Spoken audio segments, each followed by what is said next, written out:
First class. आज हम पढ़ेंगे हिंदी लिट का लेसन नंबर 4 घोड़े की सवारी। चलिए शुरू करते हैं। प्रस्तुत कहानी हमारे प्रथम प्रधानमंत्री पंडित जवाहरलाल नेहरू के बचपन से संबंधित है। वह बचपन से ही बहादुर थे। आइए पढ़ें। पंडित जवाहरलाल नेहरू स्वतंत्र भारत के प्रथम प्रधानमंत्री थे। उन्होंने देश को आज़ाद कराने के लिए कड़ा संघर्ष किया। बचपन में वे थोड़े शरारती थे। उनके पिता मोतीलाल नेहरू बड़े रईस आदमी थे। उन्होंने जवाहर के लिए घोड़े की सवारी का इंतजाम कर दिया।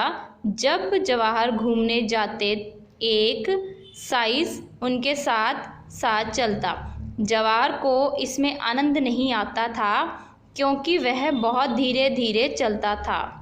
एक दिन उन्होंने साइस से कहा, तुम मुझे अकेले घोड़ा दौड़ाने दो।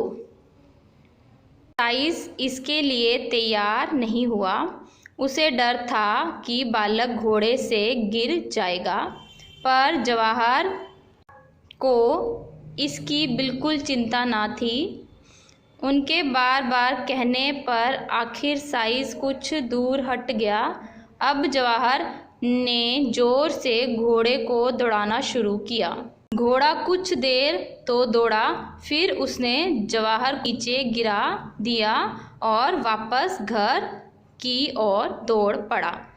जवाहर के पिता मोतीलाल नेहरू ने जब घोड़े को खाली वापस आते देखा तो वे घबरा गए। सोचने लगे कुछ अनहोनी हो गई है।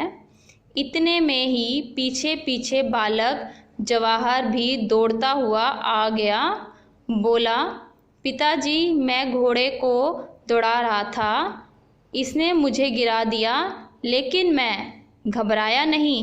थोड़ी सी चोट लगी है, पर देखिए मैं दौड़ा दौड़ा आ गया और घोड़े के साथ ही पहुंच गया। अब मैं फिर से इसे दौड़ाऊंगा।